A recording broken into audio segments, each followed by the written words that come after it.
November 1998, Kern County, California. I was a detective with the Sheriff's Department, 20 years on the force. I'd worked murders, missing persons, gang violence, domestic disputes, armed robberies, but nothing prepared me for the case that made me question everything I believed about justice.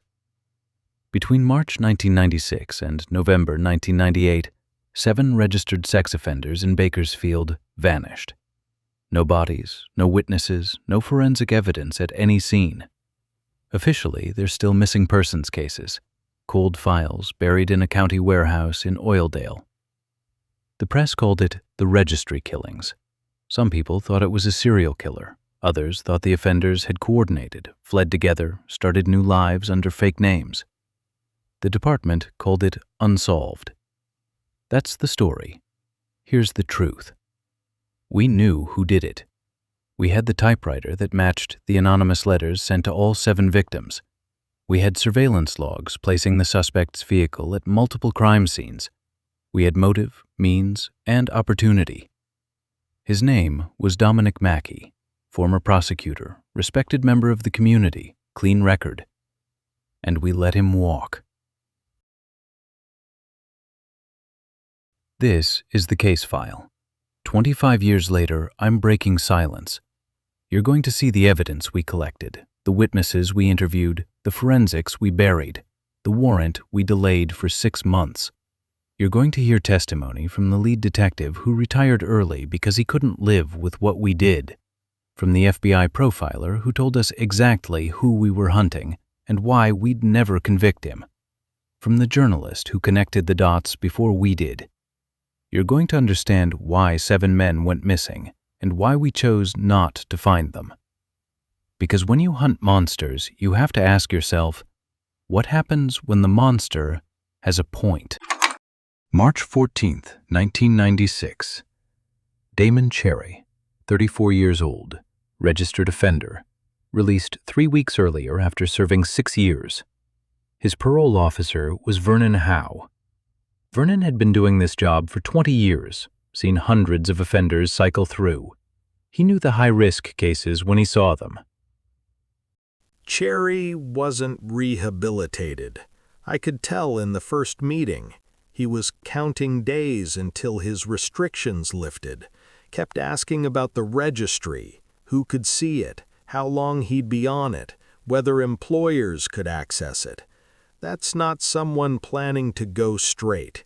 That's someone planning how not to get caught next time. March 13th, 1996.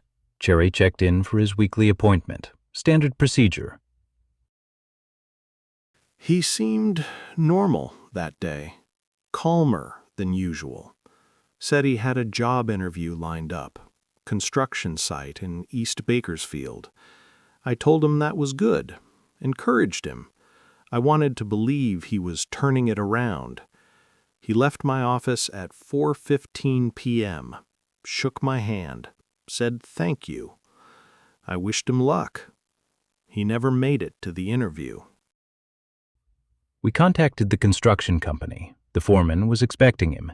Interview was scheduled for 5 p.m. Cherry never showed. His roommate reported him missing March 16th, 3 days later. His car was found March 17th, Kmart parking lot on Ming Avenue. Wiped clean. No prints, no blood, no trace evidence, nothing. At first, we treated it as a standard missing person, not uncommon for parolees to vanish. Cherry had enemies, victims' families, other inmates he'd testified against in prison. Could have been retribution. Could have been he violated parole and ran. We interviewed everyone. His employer, his roommate, families of his victims. No one had seen him. No one had heard from him. His last phone call was to his mother the morning he went missing. Lasted 4 minutes. She said he sounded fine, normal. The case went cold. Then, 4 months later, it happened again. July 22nd, 1996. George Owen, 48 years old. Released June 30th from Corcoran State Prison. High-risk offender, multiple prior convictions. Sent to a halfway house in Oildale, residential neighborhood, families, a playground 2 blocks away. Neighbors weren't happy. Owen vanished July 22nd, one day before his first scheduled check-in with his parole officer. He was in his room July 21st at bed check, 10 p.m. That's protocol. We check every resident nightly. Morning of the 22nd, he didn't come down for breakfast. I knocked, no answer. Door was unlocked. His clothes were gone. Toiletries. Everything. Like he'd packed and left in the night. I called his parole officer immediately. We thought he'd absconded. His car was found 3 days later, same as Cherry, abandoned parking lot, professionally cleaned. This time, lead detective Ron Edwards saw the connection. 2 offenders, both recently released. Both disappeared without a trace. Same MO. Vehicles abandoned, wiped clean, no forensics. This wasn't coincidence. Someone was hunting them. Edwards upgraded both cases from missing persons to suspected homicides. We formed a task force. We're looking for someone with access to offender information. Someone who knows their release dates, their addresses. Someone patient. The registry just went public. Megan's Law. Anyone can access it now. That's hundreds of potential targets. And if someone's decided to work through that list, we might be looking at the beginning, not the end. Word got out. Press started asking questions. That's when Christy Loomis showed up. Christy was an investigative reporter for the Bakersfield Californian. Young, ambitious, obsessive. I started tracking registered offenders in 1995, right after Megan's Law passed. It was public record. I built a database. Names, addresses, offense details, release dates. I wanted to write a series about how the registry worked, or didn't work, whether it actually protected anyone or just created targets. When Sherry went missing, I noticed. I'd been tracking him. Recent release, high risk, living 3 blocks from an elementary school. When Owen vanished, I knew. I went to the sheriff's department, asked to speak to whoever was investigating. They sent me to Edwards. I told him, someone is working through the registry, methodically.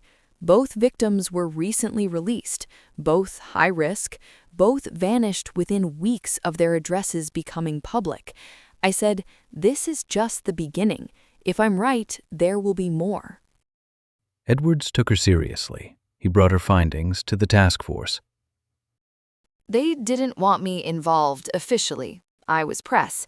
But Edwards, he saw what I saw. He gave me his direct line, told me to call if I found anything else. I wasn't going to stop looking. I'm a journalist. It's what we do. October 1996. Victim number 3. Ryan Ramsey. Ramsey was different. He was 18 when it happened. His girlfriend was 16. Her parents pressed charges, Romeo and Juliet case. He took a plea deal, probation, registry, no jail time. Thought it would be easier. Then Megan's Law passed, and suddenly he was on a public list with predators. By the time he vanished, he and Megan were engaged. 1 week before he went missing, Ramsey received a letter. His fiancée, Megan Blanchard, kept it. She brought it to us 3 days after he was taken. He showed it to me the day it arrived, October 8th. He came to my apartment. He was terrified. Ryan thought my parents sent it, to scare him off. They'd pressed the charges originally, but they'd accepted us by then. They were coming to the wedding. Ryan said, someone knows. Someone found out. He was afraid it was someone who thought he was like the others. He went missing October 15th, 1 week later. I haven't seen him since. We checked the first 2 victims' apartments, went through their belongings more carefully this time. Both had received identical letters. All 3 victims received the same anonymous threat 1 week before they were taken. This changes everything. This wasn't opportunistic. Someone was announcing themselves, giving them a week to think about what they'd done, to be afraid. then taking them. 7 days, every time, like clockwork. We find this typewriter, we find our suspect. We had our first real lead. We just didn't know yet how close we were. By early 1997, we had 5 missing persons, 5 letters, same typewriter, same pattern. Edwards formed an official task force, 6 detectives, full-time assignment. We started with victimology. What connected them? All registered offenders. All released within 6 months of going missing. All addresses publicly available through the registry. All high risk, except Ramsey. We interviewed families of the original victims, people who had reason to want these men gone. Alibis checked out. No one fit. We looked at prison connections, inmates who'd been released around the same time, cellmates, gang affiliations. Nothing. We're missing something. The connection is there, we're just not seeing it. Then, Christy Loomis brought us something. I'd been following the case in the press. I knew the police were stuck, so I did what journalists do. I went to the library. I searched every article mentioning Damon Cherry, the first victim. I figured if anyone had a personal motive, it would start with him. I found it in a Bakersfield, Californian article from February 1995. Small piece, page 7. Cherry had been prosecuted in 1989, convicted, sentenced to 12 years. But in 1995, his conviction was overturned on appeal. Prosecutorial error. Evidence had been mishandled. Chain of custody broken. The article named the prosecutor who made the mistake, Dominic MacKey, assistant DA, been with the office since 1982. I kept digging, found a follow-up article from June 1995, 3 months after Cherry was released on the technicality MacKey created. Cherry assaulted MacKey's daughter. I brought it to Edwards that same day. We ran MacKey's background immediately. Clean record, no priors, not even a parking ticket. Respected prosecutor, 15 years with the DA's office, conviction rate over 90%. Until January 1996, 2 months before the first victim was taken. Dominic MacKey, 40 years old, former prosecutor, personal connection to victim number 1. His daughter was assaulted by a man he failed to keep in prison, a man who walked free on a technicality he created. 3 months later, Cherry was taken. MacKey resigned 2 months before Cherry went missing. Edwards wanted to move carefully. MacKey was connected, former prosecutor, friends in the department. We couldn't spook him. We put him under watch. March 1997, round the clock. We documented everything, weeks of footage, nothing incriminating. Then, April 12th, 1997, we got a break. Graham, run the address 2847 East Brundage, Unit 12B. I need to know who lives there. Copy. Stand by. Edwards, I got a hit. Brad Fulton, 37 years old. Keep eyes on Mackie. Document everything. I'm calling for backup. Fulton would become victim number 6. He was taken April 27th, 2 weeks after Mackie staked out his residence. We had probable cause. Mackie was watching a registered offender who later was taken. Personal motive connecting him to victim number 1, timeline matching all 5 cases. Edwards drafted a warrant for the storage unit. It sat on DA Guerra's desk for 6 months. I delayed it because MacKey was one of ours, a prosecutor. His daughter was harmed by a man we released, a man he failed to keep locked up because of a mistake he made. And now we were going to accuse him of vigilante justice against men most people thought deserved it. Edwards pushed, repeatedly. Every week, Edwards asked. Every week, Guerra said he needed more time. Harold, we have 6 victims. We have a suspect with motive, means, and opportunity. We need this warrant. Without a body, Ron, we don't have a crime. 6 months. October 1997, Guerra finally signed it. We executed the warrant October 19th, next morning, 6 a.m. The storage facility manager let us in, Unit 347, second floor. The unit was clean. Too clean. The 6-month delay gave him time to sanitize. But we found one thing: the typewriter. Forensics ran the analysis, took 3 days. Definitive match. The typewriter used to threaten all 6 victims belonged to Dominic MacKey. When Edwards called and told me they'd found the typewriter, I knew they had him. Physical evidence, forensic match, motive, logs placing him at a victim's residence beforehand. This was it. This was the story. Former prosecutor turned vigilante. I was writing the article when Edwards called me back. He said, "Hold the story." I said, "Ron, you have him." He said Guerra wouldn't let them arrest him yet, just hold the story. November 3rd, 1997, 2 p.m. We brought MacKey in, interview room B. Edwards conducted the interview, I observed through the one-way glass.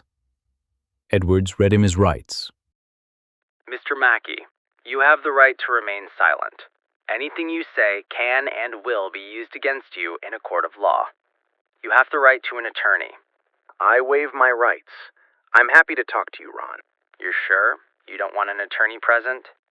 I was a prosecutor for 15 years. I know my rights. I'm waiving them. Mr. MacKey, you understand why you're here. I assume it's about the storage unit. We executed a search warrant 2 weeks ago, Unit 347 at the Edison Highway Public Storage Facility. Registered to you. Yes, I saw the notice. We found a typewriter, Smith Corona Electric. Forensics matched it to anonymous letters sent to 6 registered sex offenders. All 6 subsequently went missing. I see. The typewriter was purchased by you in 1989. Registration records confirm it. That's correct. I used it for work. Case notes. Before everything went digital. When did you last use it? 1995, perhaps? Maybe early 96. After I resigned, I didn't need it anymore. Did anyone else have access to your storage unit? No, just me. Mr. MacKey, I'm going to show you some photographs. This is Damon Cherry. Do you recognize him? Yes. How do you know him? I prosecuted him in 1989. He was convicted. His conviction was overturned in 1995 due to an error I made. 3 months later, he assaulted your daughter. Yes. He was taken March 14th, 1996, 1 month after you resigned. Coincidence. Is it? Detective, for 20 years, I loved my job. I believed in the system. I put bad people away. And then, the system failed. It failed my daughter. It failed every victim Cherry hurt after I made that mistake. So I resigned. I couldn't be part of something that broken. That's not a crime, Detective. That's called having a conscience. But hunting them is a crime. Prove it. Charge me or release me, Detective. I know how this works.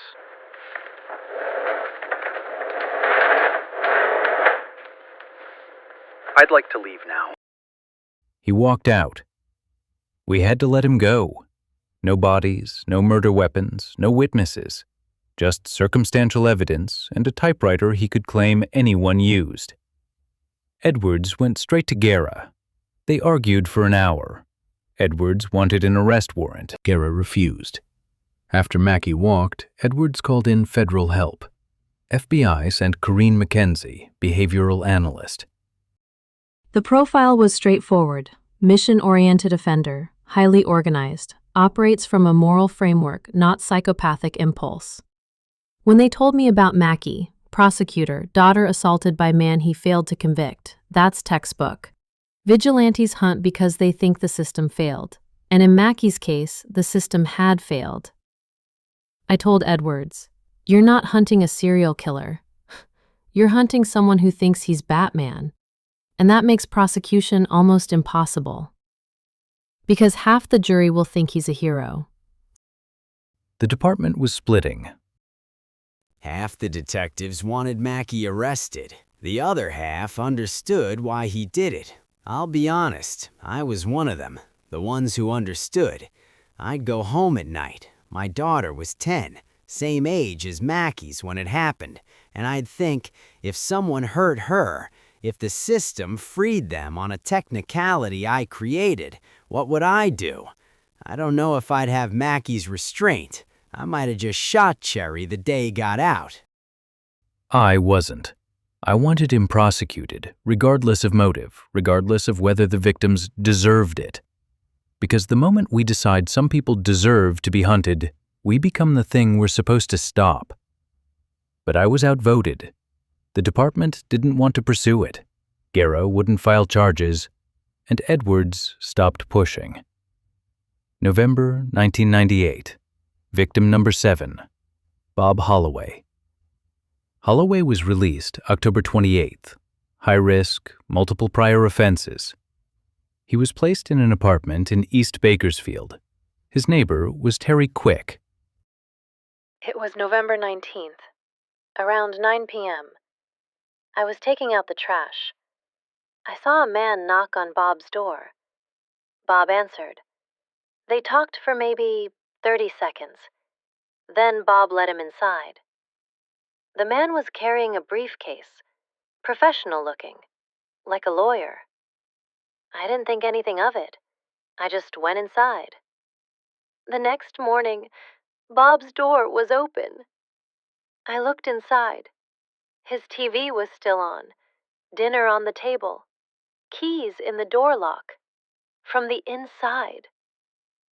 If I'd called that night, when I saw that man... Mrs. Quick, this isn't your fault. Quick gave us a description. It matched Dominic MacKey. We found Holloway's car 3 days later, same as all the others, abandoned, wiped clean. Edwards told me later he went to Garrow, showed him everything, the witness testimony, the pattern, the composite sketch. Garrow refused to file charges. We had no bodies, no murder weapons, no forensic evidence linking MacKey to any crime scene. You can't convict someone of murder without a corpus delicti. That's law. And even if we could, I didn't want to. I chose my career over justice, and 7 families never got answers. December 1998. Case closed. Filed as unsolved. Edwards retired 6 months later, took early pension, couldn't live with it. I see their faces sometimes. Not the 7 who were taken. They made their choices. But the other victims, the ones Cherry assaulted, the ones Owen hurt. I stayed on for 4 more years. The case haunted me, still does. Because here's what kept me up. What if MacKey was right? What if the system was so broken that vigilante justice was the only justice left? I still don't have an answer. For 25 years, I thought I understood this case. 7 predators, 1 vigilante, moral ambiguity, but at least the math was clear. Then, in 2023, I got a call. Megan Blanchard, Ryan Ramsey's fiancée. She was 48 now. She'd spent 26 years not knowing if Ryan was dead or alive. I need to tell you something about Ryan. Something I should have said in 1996, but I was too scared. Ryan wasn't like the others on that list. He wasn't a predator. He was 18. I was 16. We were in love. My parents pressed charges because I was 16. They thought I was too young to be serious about anyone.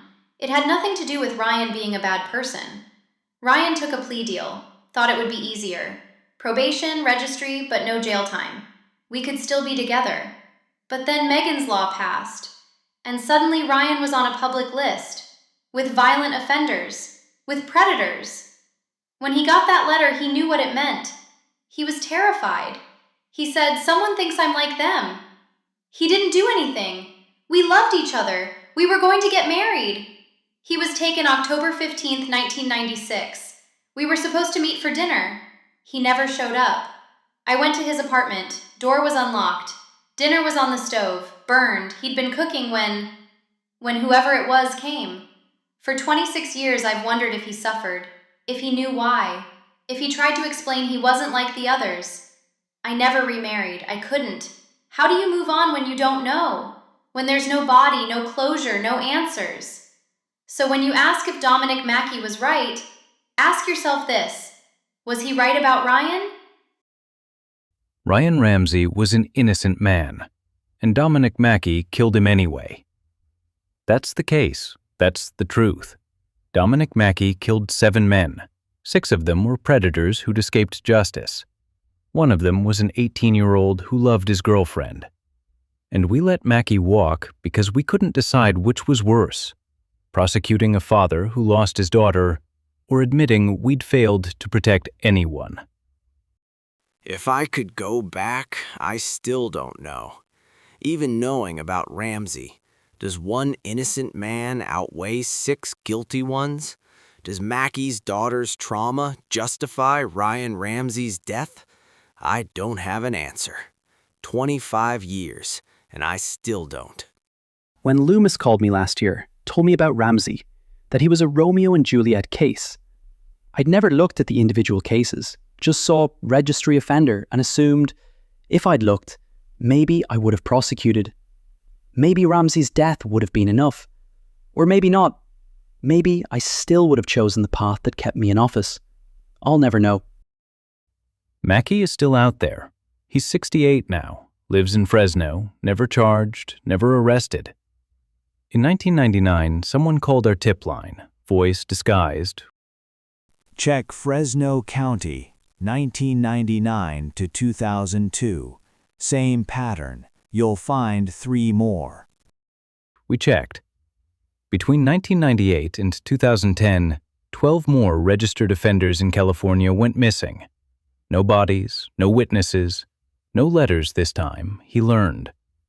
We never connected them officially, but I know. There's one more person you need to hear from. Jen Robertson, born Jennifer MacKey, Dominic MacKey's daughter. People ask me if I think my father is a murderer. I've been asked that question for 26 years. I don't remember much about 1995. I've worked very hard not to remember. What I do know is what happened to me changed my father. And what my father allegedly did changed everything. If he did what they say, and I'm not confirming anything, he didn't do it to those men. He did it for me. And I have to live with that. The weight of knowing that people might have died because of what happened to me. So you want to know if he was right? Ask Ryan Ramsey's fiancé. Ask my therapist. Ask the 12 other families who never got closure. I can't answer that. No one can. Case number 116. The Bakersfield Custodian. Status: unsolved. 7 men were taken. 1 man did it. And we let him go. Not because we couldn't prove it, because we couldn't decide if it was wrong. I'm 64, been retired since 2003, and I've been carrying this case for 25 years. I still don't have an answer to the question everyone asks: was Dominic MacKey right? But I'll tell you what I know. Justice and law aren't always the same thing, and when they split, someone has to choose. We chose wrong, and Ryan Ramsey paid the price. Dominic MacKey is still out there. The registry is still public. Addresses, photos, names. And somewhere, someone else is reading those names, thinking the same thing MacKey did. The system failed. Someone has to fix it.